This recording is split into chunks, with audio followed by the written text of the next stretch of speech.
I have discovered that marketing your business as a solo small business owner is a very personal choice. What is ideal for someone may not work well for you. So, rather than following the advice of everyone around you or signing up for another proven method to success, let's do a little business soul searching and discover our marketing zen together. Welcome to The Solo Grind, your weekly coffee break with a fellow solo small business owner who knows that building a business is as much about mindset as it is about marketing. Today, we are slowing things down just a bit to find our marketing zen, that sweet spot between strategy and soul. So grab a cup of coffee and let's chat about creating a marketing approach that actually feels good. So, I have been doing a lot of research lately on different ways to market my business. For years, social media worked well for me. But as I shared a few weeks ago in my episode, When It Stops Feeling Fun, Is It Time to Break Up? I am just not seeing a return on my time investment, and the noise out there has become a bit deafening for me. So, I have been doing what I always do when considering a really big change. I've been gathering data, researching other methods, and diving deep. And this week, in the midst of the selling frenzy starting to take place now that the holidays are here, I thought I could share a bit of my research in the hopes that you can move away from the noise and find your own marketing zen. Now, I want to say this, if social media is working for you, embrace it. There is nothing wrong with it when it works well. It just isn't working for me. And if you are feeling that way too, then maybe some of these ideas will help spark a new marketing plan for you.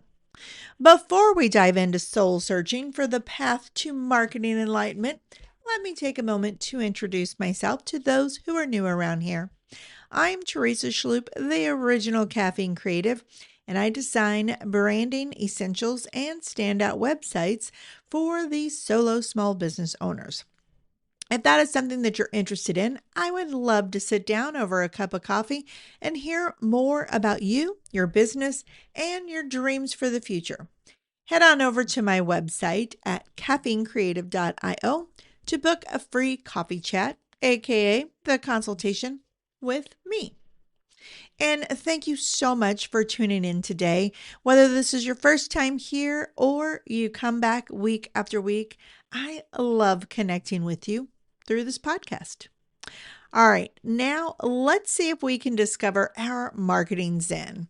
And yes, I really do want to approach it from a zen place, a place of calm, relaxed awareness where my mind is free to make confident decisions that are perfect for me. There are a lot of ways to categorize marketing approaches, but in my way of thinking, marketing centers on two key areas: relationships and transactions. Relationship marketing is exactly what it sounds like: building relationships. It focuses on creating connections, satisfaction, and retention. It is a more organic and less intrusive way of marketing. It attracts potential customers looking for real and lasting solutions, and it centers around personalization and consistent value. It fosters an emotional connection by understanding your customer's needs and builds trust beyond the sale, which aims for a long-term relationship. Relationship marketing isn't about quick sales or money. It's about sustainable growth for long-term success. The key is being that valuable resource that your customers can count on so they can think of you first when they need you. So, how do you focus your efforts on relationship marketing? Let's take a look at a few of the common methods. So, the first one that I'm going to mention, because I am a huge proponent of this, is the customer service and experience. For me, customer service and the customer experience is always the top of my list. The truth is that when you treat your customers really well, they remember that and it creates trust and loyalty. I often feel that a great deal of our success comes down to just how well we actually treat our clients. When we develop customer forward approaches to serving our customers and we provide them with a memorable experience, we are setting ourselves up for the future. Another method in relationship marketing is social media marketing.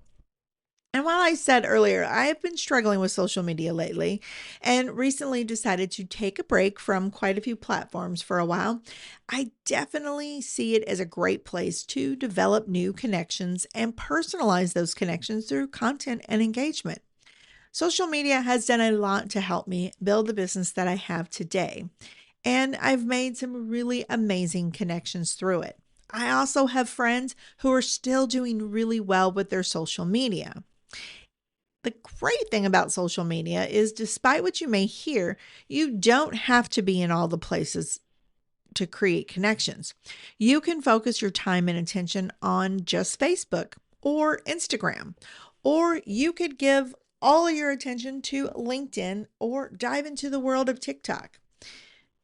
You could even explore Substack, which is the new kid on the block. They all have their benefits, and the key to that, to tapping into those benefits, is to discover where your people spending the most time. That's the platform you'd want to focus on. All right, so then next I want to talk about email marketing, because this has actually been one of my favorite ways to market from the very beginning. It always has just felt a little bit more personal to me. When email marketing is done really well, it nurtures relationships and creates a more intimate connection that is going to help stand the test of time. Email marketing doesn't always lead to immediate results, although there are some exceptions to that. But that's true with most relationship marketing tactics. It is a great way to build your pipeline for the future. I have had people who have been on my email list since my life coaching days, and quite a few actually have followed me for years before they ever reach out. I don't always know who the people are that are on my email list until they decide to reach out, but I love that I have the ability to nurture this relationship and offer them value until they are ready to take action, or even just explore what things look like.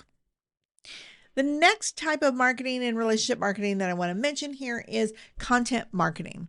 When we hear content marketing, we often go back to that social media marketing, which is definitely a part of it. But there's so much more to marketing content than just reels and posts. Content marketing is developing valuable content that your audience needs. So this could also be blog posts, video or audio content. It could be a podcast such as this one, or your YouTube channel, and then of course social media as well. Another way that I think works really well, particularly if you have a local business, is networking and hosting events.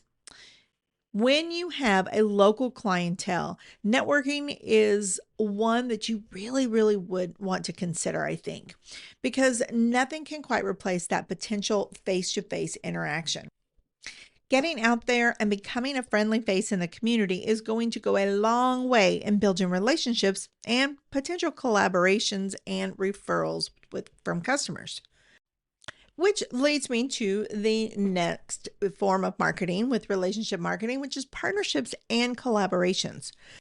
When you partner up with somebody or collaborate with somebody, you are now putting yourself in front of each other's audiences, which is increasing the view of both of your businesses.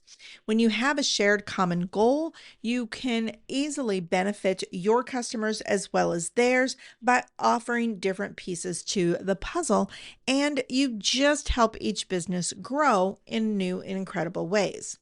You can also create referral or loyalty programs. Let's say you offer a bonus to those who refer you or come back to work with you on another project in the future. By doing this, you're showing some really genuine appreciation, which helps build the like, know, and trust factor necessary for success. Now, if you have spent any time with me at all, you know that relationship marketing is the approach that I prefer. I love that I get to make real connections with my clients and that many of those relationships have developed over the years into genuine relationships built on trust, mutual respect, and friendship. But this doesn't mean that I think relationship marketing is the only way to go or that transactional marketing is dodgy or shisty in the least. There are actually quite a few ways to that relationship marketing can be pretty dodgy. So, if you're interested in that, feel free to check out my episode from a couple weeks ago, The Dark Side of Marketing. It's got a little bit of a Halloween theme. I had a lot of fun with that episode. And you'll see what I mean about those dodgy tactics in relationship marketing. So, back to transactional marketing. Honestly, this is a really smart move for some businesses. It all boils down to what is the ultimate goal of the particular marketing campaign you are planning? Is it to build relationships or to create transactions that bring in quick money? Both approaches have their value when it comes to marketing your own business and services. So, transactional marketing is focused on getting people what they need quickly and efficiently. It's straightforward and doesn't waste anyone's time.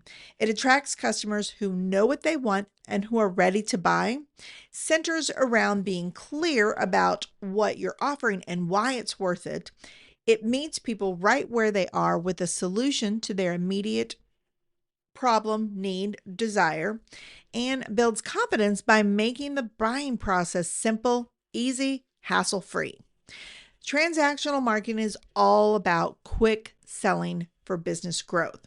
The key here is providing quality products and services that are easily obtainable so customers feel confident about buying from you. They may or may not come back, but if they love what they've purchased from you, they will tell their friends.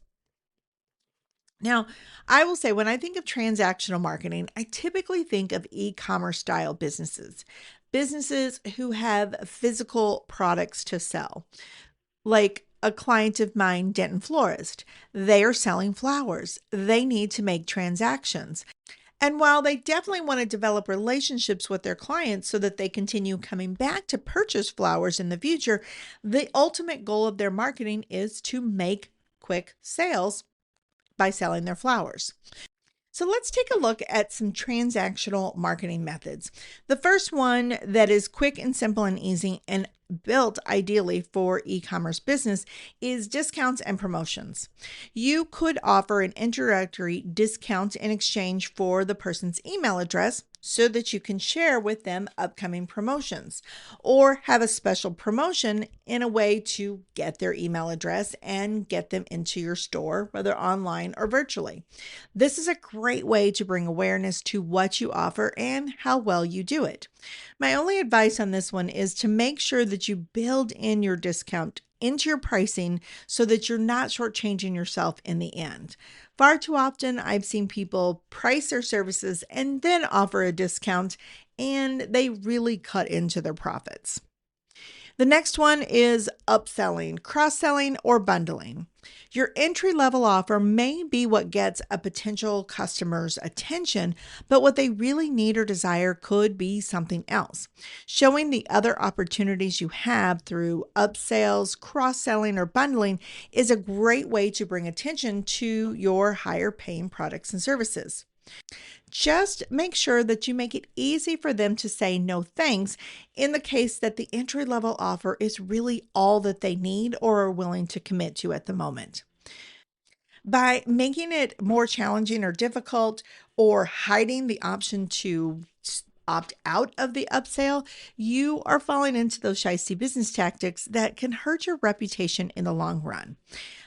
I also want to mention the plus side to that entry level offer. When somebody commits to that small offer, you might want to think, oh no, I want them, I need more money, I need them to upsell. But what you're not realizing is that when you deliver that small offer really, really well, they are much more likely to come back for more in the future. So, whatever you do, deliver everything, even the smallest of offers, with the absolute best service. The next one to consider or think about in transactional marketing is more of a broad based advertising. This is more of that traditional marketing approach that our parents will talk about. Now, this is often that traditional marketing in a sense of print, such as magazines or billboards, but it's also ads, such as through Google or social media. You could also look into opportunities to be on the radio or the television if you were promoting local services and trying to connect with the local audience. This approach is focused on reaching as many people as possible with the goal of getting your name out there so when people need your products or services, you are at the top of their mind. Now, when I mention this idea to some of my clients, a lot of times they will quickly dismiss it, but I don't want you to dismiss it that quickly. I've actually seen quite a few people achieve some really great success by focusing their efforts on the local market. And while print costs money, guest appearances on a local radio station or television are often free, and it's a great way to start bringing awareness to your business. So, really tune into who your customers are and where they're located at, and see if this is something that might work for you. Next is cold calling or outreach. This is what it sounds like. Reaching out to potential customers who haven't expressed any interest in your services yet. This could be through emails, LinkedIn messages, or actual phone calls. I have to admit that this is my least favorite method of marketing, but I have seen it work well for some, and when done with respect and a little bit of class, it can be a great way to build your reputation and your brand awareness. The key is to not be super pushy or salesy. Instead, focus on the value that you have to offer and lead with how you can help solve a problem that they have, not just what you're selling. Also, be prepared to get a lot of ghosting and no thanks when you go this route. Okay. Next is point of sale strategies. Again, this is something that I think of for e commerce, but it can be utilized in online services and things like that as well. What you're doing with a point of sale strategy is when somebody goes to purchase something online, you give them an opportunity to add something more to complete their purchase. Think of this like the candy bars in your grocery store checkout, or the customers also bought suggestions that you see on Amazon. It's all about catching people when they're already in buying mode and offering them something small and relevant that's easy to add on. The trick is keeping it simple and truly useful. Nobody wants to feel ambushed when they go to checkout. The other way that you can market your business that could be beneficial to you is post purchase strategies. This is what happens after someone buys from you. Sending follow up emails asking how they like their purchase, requesting a review, or offering tips on how to use what they bought, or simply just suggesting complimentary products is a smart way to keep the relationship going and turn one-time buyers into repeat customers. Plus, it shows you care about their experience beyond just making the sale. You just don't want to bombard them with emails. Nobody wants to receive 10 emails a day after buying something. The last one that I want to mention is hosting special events. These are paid events that I recommend doing, and I used to use this quite a bit as a life coach. I would host these special events to bring people into my studio space and to help build awareness of my brand, my services, and how I help people in the area. These events often were a collaboration with others, and sometimes they were just on my own, but they always would be an introduction into working with me for a smaller investment. They were focused on building community, and it was a great way to connect and build my business. This works best when you offer something of real value and not just fluff to get people in the door. You also want to make sure that the event has a return on your investment of time and money because it is going to take a lot of both to put that event together. Finally, I want to share a word of caution here. These events often attract the bargain hunters who may not become loyal customers, so use them strategically.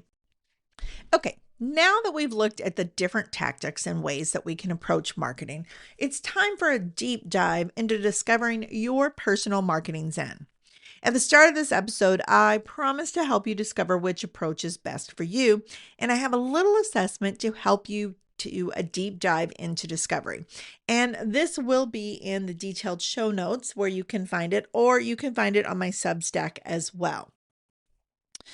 First, I do want to say too that there is no one size fits all, and you might find that a combination in marketing approaches is what is the best fit for you. I do recommend grabbing a pen and paper for this assessment so that you can refer back to your notes later on. All right, so first, I want to focus on you. When it comes to developing your marketing zen, what are your likes, your strengths, and your availability? So, question number one is what gives you more energy? Is it building long term connections where you really get to know your clients?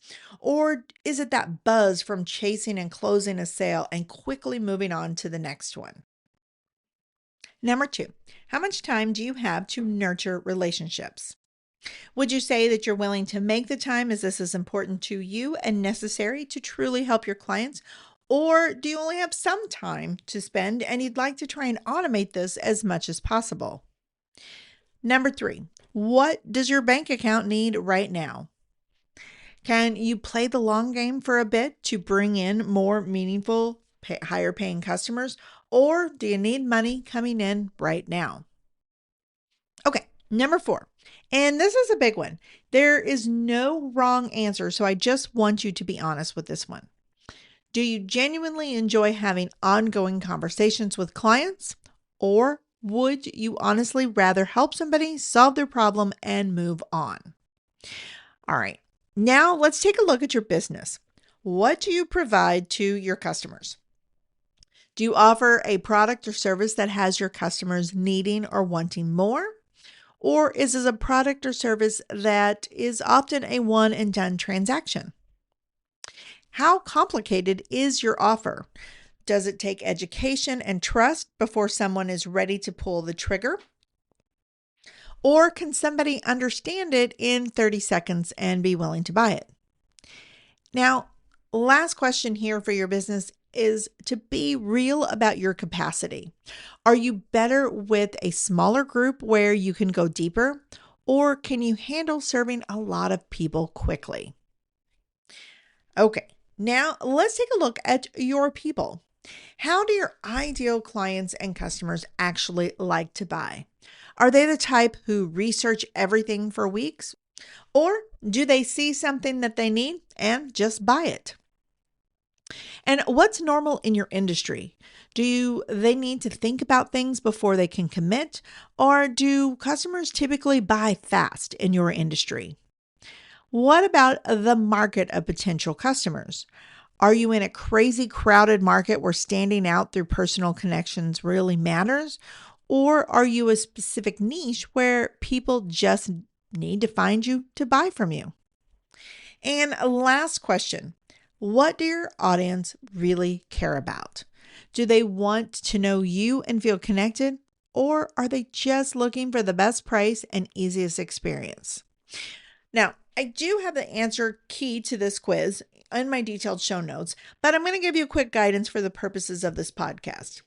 If you selected the first answer the most, I recommend looking into relationship marketing first. If you selected the second answer more, transactional marketing might be a better fit for you. And if you had a balance of both, then a hybrid solution is probably worth exploring. At the end of the day, you want to find an approach that plays to your strengths, because trying to force something that feels unnatural is never a good idea. All right, my friends, that is it for this week. I know I tossed a lot of information your way, but I do hope it was helpful. And again, I encourage you to check out the extended show notes for this one because it'll help you take your exploration that much deeper without having to hit the repeat button on your podcast player. Good luck, and I will see you all again here next week. Thanks for tuning in to The Solo Grind. If this episode helped you rethink how you approach marketing, I would love for you to rate, review, and subscribe. Your support helps others discover this podcast, and it really does make a difference. Feel free to reach out and connect with me at caffeinecreative.io. And remember, the best marketing strategy is the one that feels like you.